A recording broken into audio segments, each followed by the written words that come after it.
after the fun times of Fireball, Duck, and Run, they ran into the one NPC that actually gave them a little bit of trouble, which was a wizard cleric of Vecna. Oh, okay. I remember this guy. And I had a lot of calls of DM bullshit on a lot of the things he did, but they were fighting an intelligent guy who's going to fight intelligently. And a lot of the time, it's not going to be fair to the players. Yeah. And do I ever think I should be fair to the players? I'm trying to stay in this game, not go back to Ponyloft. Haha. Ponyloft. Yeah. So that was a thing. Yeah. And he got away, which was the great thing. He went gaseous form and then went whoop, and they never heard from him again because he was smart and stayed away. The other two people that were major NPCs, one was Triel, who was a former member of the Guard, and when I played through this campaign as a player, we did a lot with Triel. They just killed her within 2 rounds and called it good. And looted her body and left it for the crows to eat. Yeah. And then they had the Rodden Knoll priest, who they killed. And there wasn't anything development there. And then they got back.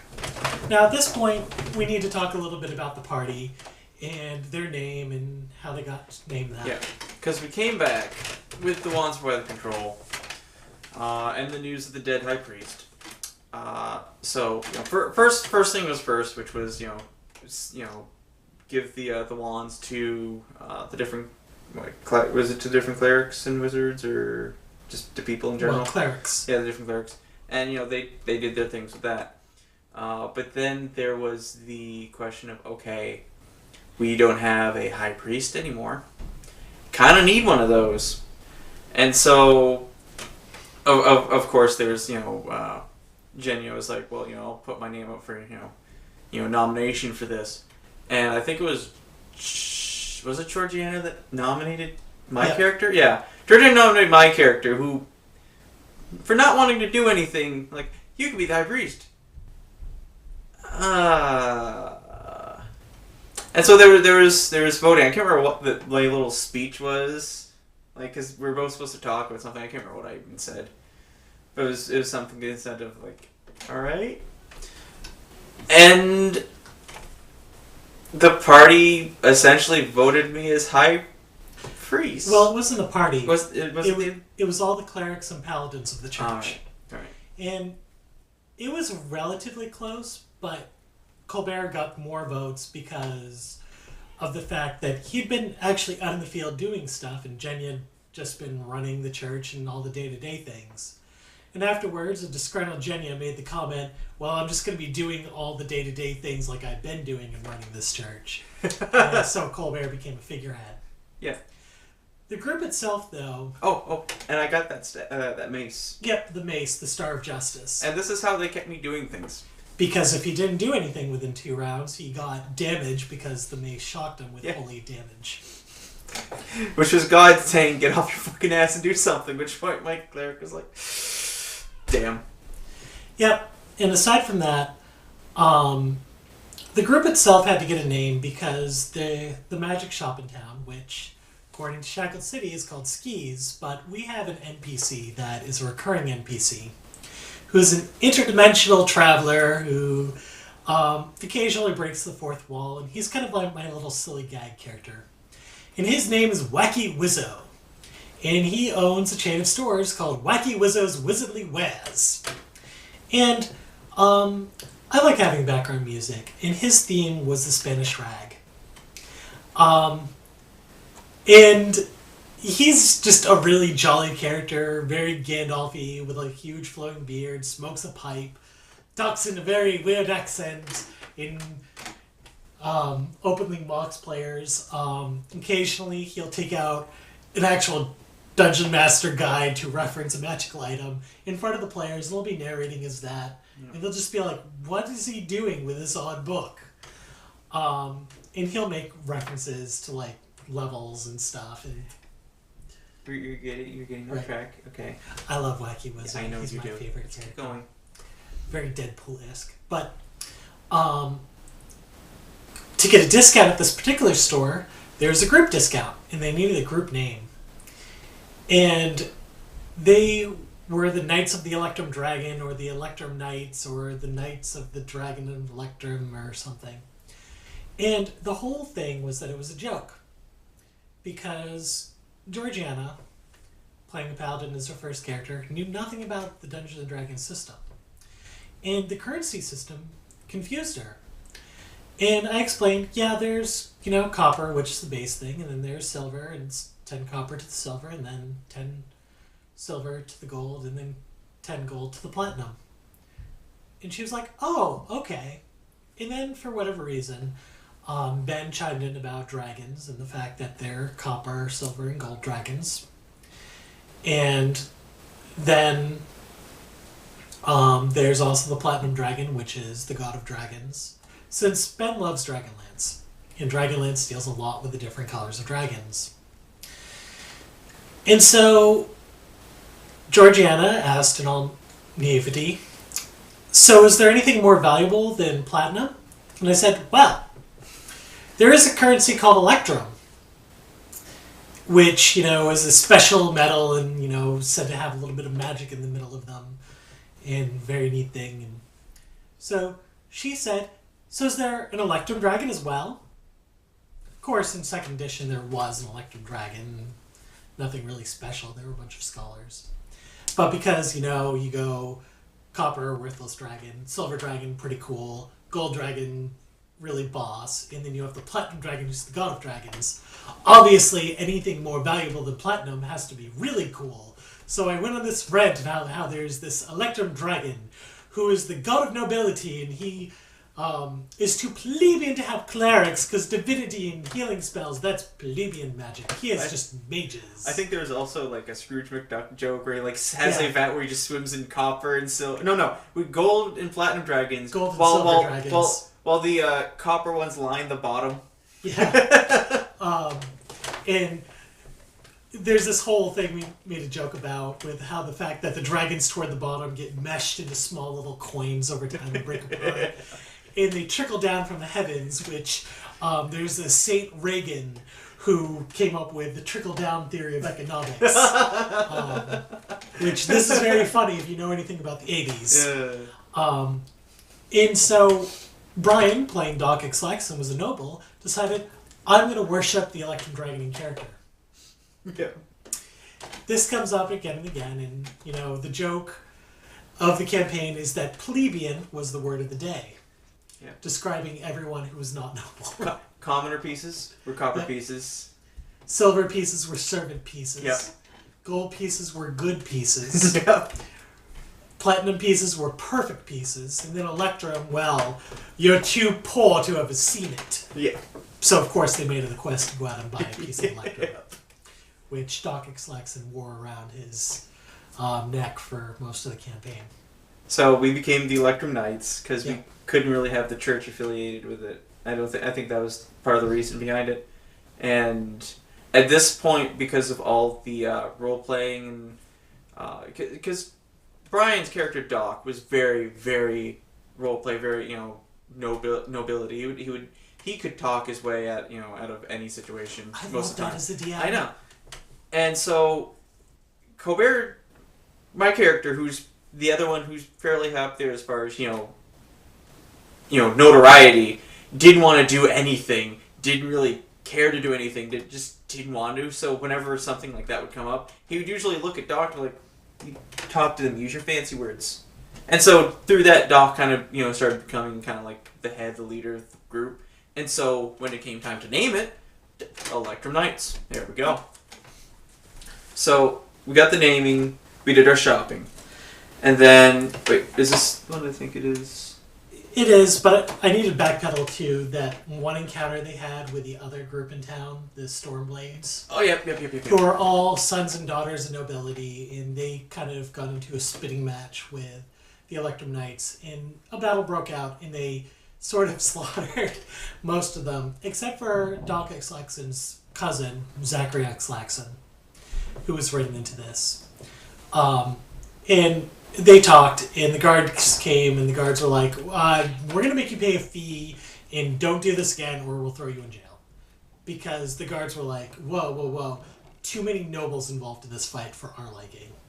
So a fee, everyone's happy, the nobles go grumble, grumble, grumble behind closed doors. Yeah. Then, Chapter 4, which started off with a Umber Hulk, which is this big pincer-like monster, since obviously we need a Pokemon reference, who rampages through the marketplace, kills some people, and the Electrum Knights respond, they beat it down. And I love Grayson's shining moment, because Ben has this new archer character, Grayson, and there's this woman who has this baby dangling from a ledge, and she's like, no. Didn't she run over to the window, put the baby on the ledge, go, bye, baby, and then ran back inside? Like, that was what's written in the book, right? She runs over, puts the baby on the window, and then runs back inside. As if to cool it like a pie. Insanity. We'll go with that. Yeah. So the baby's dangling out the window, and Grace is like, I got it! He didn't got it. And then he just kind of used his foot, nudged it away from himself, and kind of sauntered away whistling. Fumble. Oh. And, Grayson's a great guy. Grayson's a wonderful person. So that was the call to adventure there. And they went off, and eventually they got an invitation to meet up with some people at the Cusp of Sunrise, which is the place to be if you're anybody. You have to wear 500 gold pieces of jewelry, which they got through a combination of Doc X. Laxon's family and the Church of St. Cuthbert. Yeah. And so the party went in. Fang hobnobbed with everyone, because Merchant Druid. And so they play some games. There was some hobnobbing, and there's a noble who threw a fit that they were there. And so Lord Valentru shows up. You'll be hearing a lot about him. Yeah. And he vouches for the Electrum Knights and say that they've been doing a huge thing, and basically call out that Merchant as a pretender noble, and there's a lot of huffing and guffawing, and eventually everyone's like, the Electrum Knights, those guys, they've been saving our city. So yeah, they're good by us. So then they meet a dwarf and this really hot girl named Celeste, and they find out that the dwarf wants to hire them to go get his son back from the Underdark. You know, standard adventuring, whatever. They're really skeptical for whatever reason. No, this wasn't the Underdark. No, because this was at the Kurotoa, right? Yeah, which you got to through the Underdark. Oh, okay. I keep thinking the Underdark is directly just underneath us, because everything's underneath Cauldron. For those of you who have no idea what the Underdark is, in D&D, in Forgotten Realms, there's this place called the Underdark. It's scary. It's where you have a bunch of Cthulhu-like monsters. It's where you have the Drow Elves.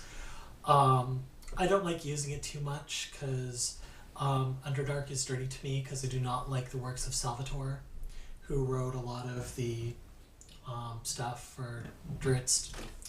I remember now. So we started trekking out there, and we met the crazy wannabe king. Crazy Jared, here's a picture of him fighting a dragon. Crazy Jared. Great images, and I don't use DM screens. That was horrible. I was sitting next to him when you turned the page to this, and I just kind of glanced over and I saw a dragon. I was like, that's our next page. Yeah. And Hannah's new character, Nails, had like this dragon descent thing, so she was all excited about fighting a dragon. Yeah. So they fight and kill the dragon with Crazy Jared, who's a bard, casting illusions, making everything look cool and stuff. Yeah, that was his whole... He wasn't really helpful. He was just like, I want to make everything look like it's a castle. Woo! So anyway... He was fun. So they do that, and they go out, and they go into the Underdark after making crazy promises of bringing justice to some fiends that upset Crazy Jared. So they go through the Underdark, not a lot happens, they get to the Kuo-toa ruins, which the Kuo-toa ruins, if you have no idea what they are, they're freaky fishmen. Here we go, straight into Lovecraft, because we gotta have Lovecraft. And, this was great, because they ran into a bunch of Kuo-toa, and Jess stepped out for a moment to go use the restroom. And they demanded that they surrender their weapons and come along peacefully with them. And Brian has Doc say, you know what? Let's do this. Let's go along with it. We'll try to solve this all peacefully. And then Jess comes back. And Skyrim player, screw that, rolls to attack, starts slaughtering them all, kills them all. And then everyone's like, why didn't we just do that to start with? It, as though it's second nature, just slaughter everything. I think we just gotten so complacent with being able to RP out of so many situations. Well, we're gonna RP out of this. Just no, I made a druid. Druid wants to hit things. Yep. So they go through. They find some prisoners in the place where they would have been imprisoned, and it would have been bad. Yeah. And social interactions, and they abandon them. Oh, no, wait. You brought them both along and told them to shut up or we'll kill you. Skyrim. Yep. So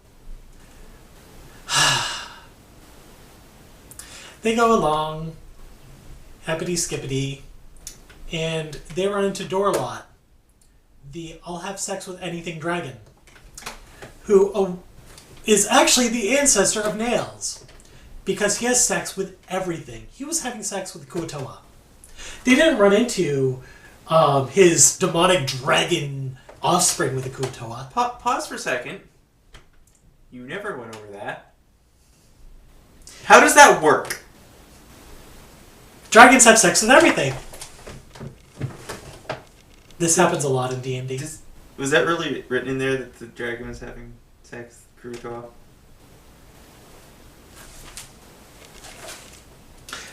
They actually have a picture. You don't have to find it. You don't, what? Yeah.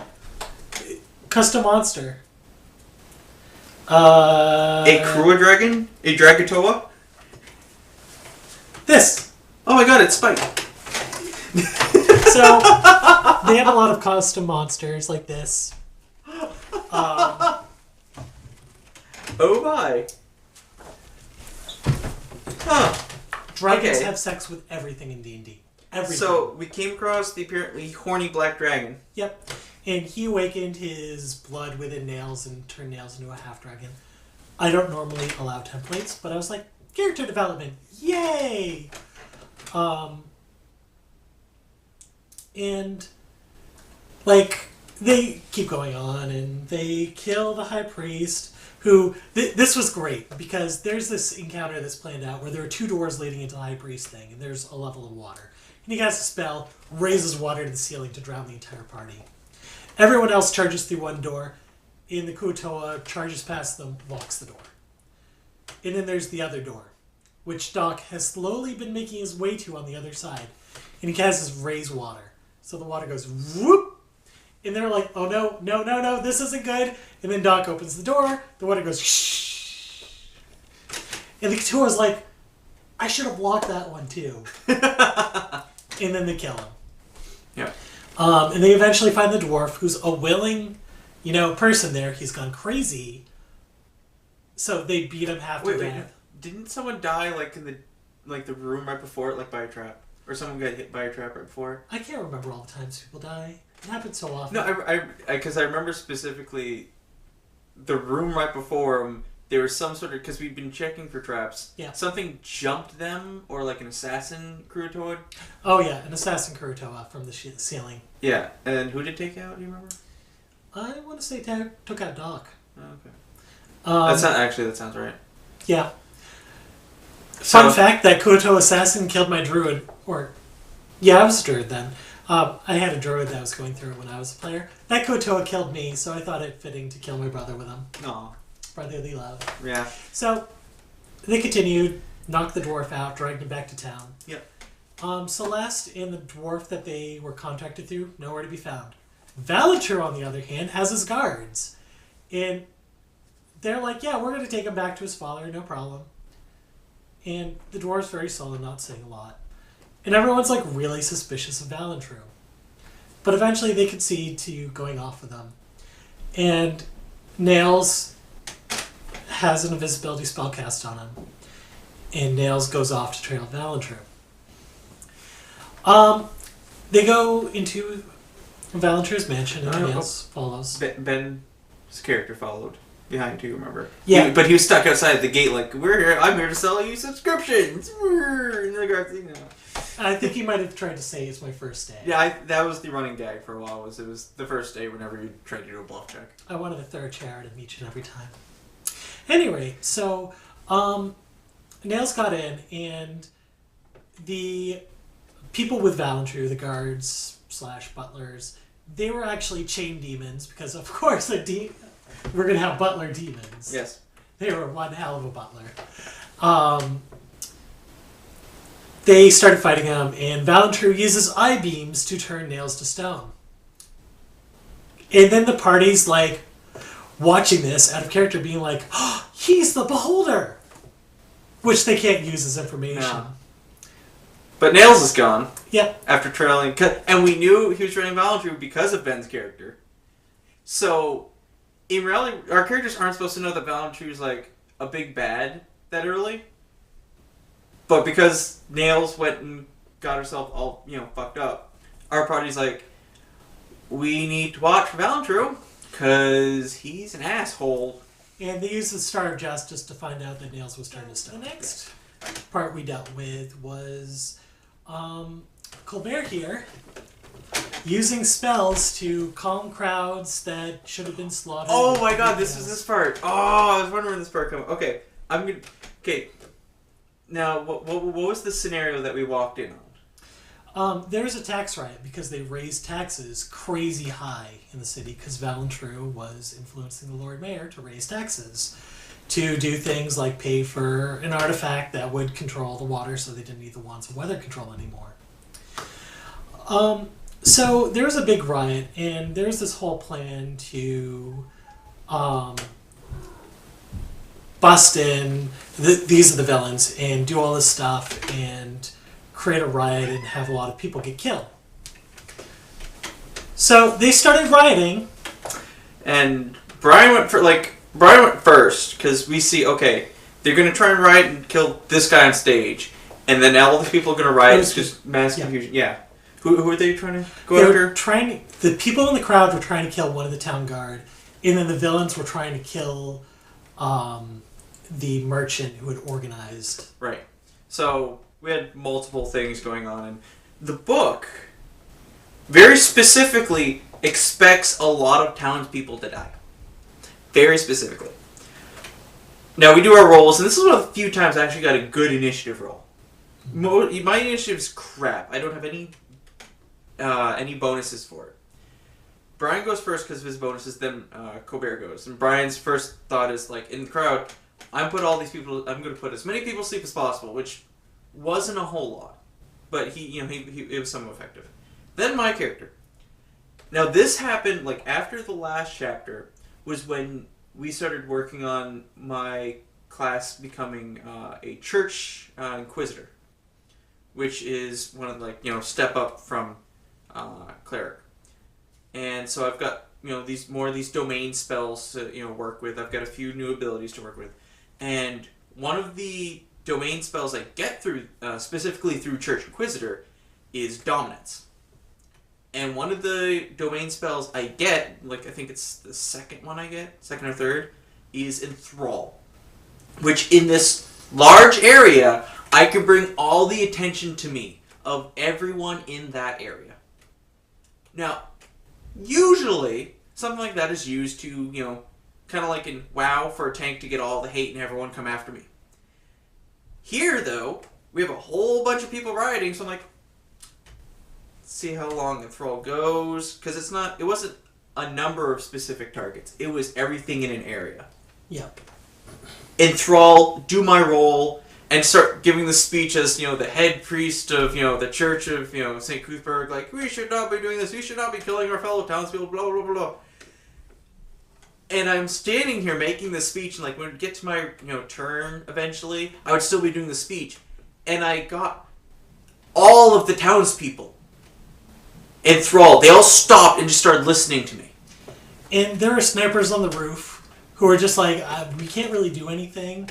The other guys were like, we can't really do anything without it making it seem like this is bad guys doing stuff.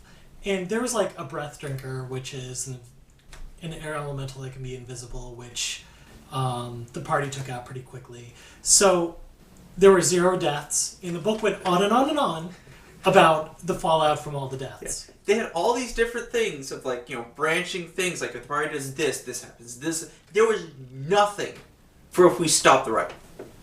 Period. We broke the book. It felt great. And so, the Electrum Knights, they get their prestige raised, and everything's good. And then the next encounter they run into is there are half-orcs being brought into the city as mercenaries to bump up security and stuff. And one of the inns they're staying at gets attacked by a couple huge fire elementals. So it's burning, there's this huge thing. Fang uses her spells really quickly to summon a bunch of water elementals, which really put out the fire quick. Yeah. And so they prevent this whole thing. And it was great, because they saved everyone, and then the half-orc captain rushes in, and he's like, "Hurrah! Yeah!" So everything's kind of good here. Then we had the other church show up. Yeah. Then the priest of Paylor shows up and starts trying to work everyone up into a tizzy. I saw that shit again. Same spell, enthrall, puts everyone down, makes them all realize it's the Electrum Knights who saved everything, and that working hard together, we can make everything a better place, blah, blah, blah. And I talked down to Paylor. Oh, yeah. Yeah. Publicly insulted Paylor. Yeah. I felt good. Which sets up the next thing, because they go on a quest to the Demon Scar, because Amaya's brother, Georgiana's character's brother in game. That paladin that occasionally does stuff. Yeah. She has a potential for development. Alec Turcival was missing, and there were rumors about him being possessed by demons and whatnot. And so the players went around, they went to an antique shop where he hawked some of his stuff, and found like a map, which led to the Demon Scar, which is this place, a couple miles away from town, where there are demons. Lots and lots of demons. Why anyone sell this place? Volcano, demons. What? Not the place I'd be like, I want to put a house there. No. Never said my ancestor was smart. He's a wizard. Wizards are supposed to be smart. Yeah. But, that aside...